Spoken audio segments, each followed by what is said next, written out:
Hi friends, మనం ఈ వీడియోలో ఆర్థిక పరంగా అయిన కట్టుబాటు, సంస్కృతి, జనాభా, చరిత్రపరంగా మన భారతదేశం ఒకప్పటి నుండి ఇప్పటి వరకు ఎలా ఉందో తెలుసుకుందాం. ఈ వీడియోను దయచేసి చివరి వరకు చూస్తారని ఆశిస్తున్నా. వీడియో నచ్చితే జస్ట్ మీ నుంచి ఒక లైక్ చేయండి చాలు. Let's starts hour video. భారతదేశానికి ఇండియా అనే పేరు ఎలా వచ్చిందంటే సింధు నది పేరు మీదుగా వచ్చింది. ఈ నదిని సంస్కృతంలో సింధు అని పిలిచేవారు. దీనినే అప్పట్లో గ్రీకులు ఇండోస్ అని కూడా పిలిచేవారు. ఆ గ్రీకు పదం నుండి ఇండియా అనే పేరు వచ్చింది. మరో విధంగా పార్షియన్లు, గ్రీకులు కూడా సింధు నదికి అవతలి ఉన్న ప్రాంతాన్ని ఇండోస్ అని 14వ శతాబ్దం బీసీఈ నుండి 9వ శతాబ్ద ప్రారంభంలో ప్రాచీన ఆంగ్లం నుండి 17వ శతాబ్దంలో ఆధునిక ఆంగ్ల భాషలో ఇండియా అని ముద్రించబడింది. భారతదేశ ఆర్థిక వ్యవస్థ మిశ్రమ ఆర్థిక వ్యవస్థ. మన ఆర్థిక వ్యవస్థ బలానికి వ్యవసాయ రంగం, తయారీ రంగం మరియు సేవా రంగాలపై ఆధారపడి ఉంది. మన దేశం దాదాపు మనకు స్వాతంత్రం వచ్చినప్పటి నుండి ఇప్పటి వరకు అభివృద్ధి చెందుతున్న దేశాలలో ఒకటిగానే ఉంది. దీనికి కారణం అధిక జనాభా, పేదరికం మరియు మౌలిక సదుపాయాలు కలిగి ఉంది. ప్రపంచవ్యాప్తంగా చూసుకుంటే మన ఇండియా ఆర్థిక వ్యవస్థలో 4వ స్థానంలో ఉంది. ఇక జనాభా విషయానికి వస్తే 2023 నాటికి భారతదేశ జనాభా సుమారు 140,80,69,540 ఉండగా భారతదేశం చైనాను అధిగమించి ప్రపంచంలోనే అధిక జనాభాతో మొదటి స్థానంలో ఉన్నప్పటికీ ప్రపంచవ్యాప్తంగా చూసుకుంటే మన దేశంలో 50% యువతతో ప్రపంచం మొట్టమొదటి స్థానంలో ఉంది. ఇక మన దేశంలో ఒక మనిషి సగటు జీవితకాలం 2025 నాటికి పురుషులది 70 సంవత్సరాలు అయితే స్త్రీలది 73 సంవత్సరాలు జీవితకాలం ఉంది. మన భారతదేశ జెండా విషయానికి వస్తే మొట్టమొదటిగా భారతదేశ అనాధికారిక జెండా. దీన్ని 1906 ఆగస్టు 7న కలకత్తాలోని ఫార్సేబాగన్ స్క్వేర్ అంటే గ్రీన్ పార్క్లో ఎగురవేశారు. ఈ జెండా ఎరుపు, పసుపు మరియు ఆకుపచ్చ రంగులతో ఉండి 3 చారలు కలిగి ఉంటుంది. తర్వాత రెండవ జెండా బెర్లిన్ కమిటీ జెండా 1907 బికైజీ కామా ఎగురవేశారు. ఈ జెండా కూడా మొదటి జెండాను పోలి ఉండి పైభాగంలో కమలం ఉండి సప్త ఋషులను సూచించే 7 నక్షత్రాలు ఉంటాయి. తర్వాత 1917లో మూడవ జెండాను డాక్టర్ బేసెంట్ మరియు లోకమాన్య తిలక్ వంటి ప్రముఖ వ్యక్తులు దీనిని ఎగరవేశారు. ఈ జెండా 5 ఎరుపు, 4 ఆకుపచ్చ చారలు కలిగి నక్షత్రాలు కలిగి ఉంటుంది. తర్వాత 1921 ఇప్పుడు ఉన్న విజయవాడలో అఖిల భారత కాంగ్రెస్ కమిటీ సమావేశంలో ఒక ఆంధ్ర యువకుడు ఒక జెండాను తయారు చేసి గాంధీజీ వద్దకు తీసుకెళ్తాడు. ఇది 2 రంగులతో రూపొందించబడింది. ఎరుపు మరియు ఆకుపచ్చ రంగులు ఉండి 2 ప్రధాన వర్గాలను సూచిస్తాయి. అంటే హిందువులను ఎరుపు, ముస్లింలను ఆకుపచ్చ మరియు దేశ పురోగతిని సూచించడానికి రత్నం జోడించి ఎగరవేశారు. తర్వాత 1931న స్వీకరించబడిన జెండా భారత జాతీయ సైన్యం యొక్క యుద్ధ జెండా.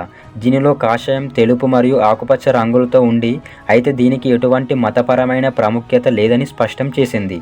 తర్వాత చివరిగా జూలై 22, 1947న శ్రీ పింగళి వెంకయ్య గారు రూపొందించిన జెండా. ఇది 3 రంగులతో పైభాగంలో కాషాయం. ఇది దేశం యొక్క బలం మరియు ధైర్యాన్ని తెలుపుతుంది. తెలుపు రంగు శాంతి మరియు సత్యాన్ని సూచిస్తుంది. చివరిది ఆకుపచ్చ. ఇది భూమి యొక్క సంతానోత్పత్తి మరియు పెరుగుదలను, శుభాన్ని సూచిస్తుంది.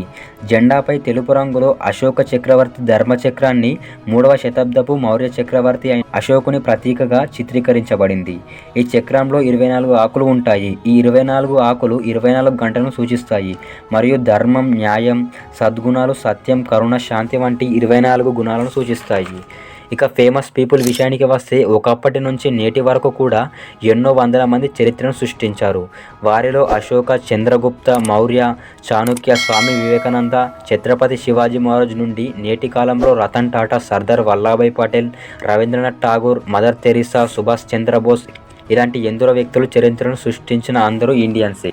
ఇక భాష విషయానికి వస్తే భారతదేశంలో అధికారికంగా గుర్తింపు పొందిన భాషలు 22 ఉన్నప్పటికీ కనీసం 800 వరకు భాషలు మరియు 2000 వరకు యాసలు ఉన్నాయి.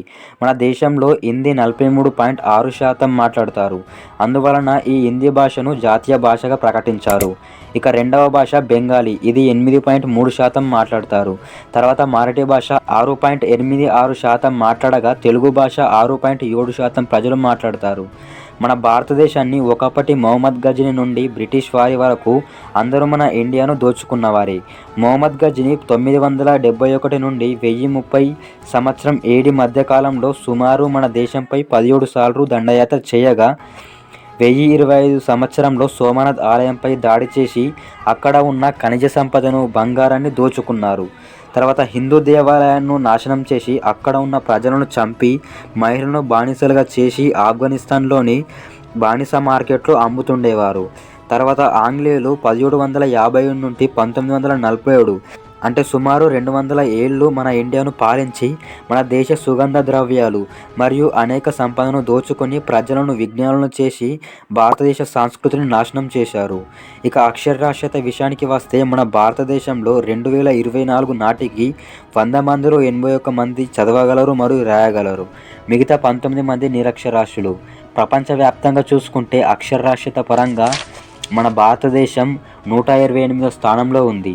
ఇక మన ఇండియాలో దాదాపు 6 నుంచి 7 మతాల వారు ప్రజలు నివసిస్తున్నారు. అందులో హిందువులు 81%, ముస్లింలు 12.9%, క్రిస్టియన్లు 2.4%, సిక్కులు 1.9%, బుద్ధిస్టులు 0.7%, జైన్లు 0.4%, ఇతరులు 0.6% నివసిస్తున్నారు. మన ఇండియాలో ఏ మతాల వారైనా నివసించవచ్చు. ప్రపంచంలో ఉన్న మొత్తం హిందువులలో 94% మన భారతదేశంలో నివసిస్తున్నారు. ఇక మన భారతదేశంలో గంగా, యమున, బ్రహ్మపుత్ర, గోదావరి, కృష్ణ, నర్మద, సింధు, కావేరి వంటి అనేక ముఖ్యమైన నదులు ఉన్నాయి. ఇవి భారతదేశంలోని ప్రజల జీవితాల్లో ముఖ్య పాత్ర పోషిస్తాయి. వ్యవసాయానికి నీరు అందించడం, త్రాగునీరు, రవాణా, విద్యుత్ ఉత్పత్తి మరియు జీవనోత్పత్తిని కల్పిస్తాయి.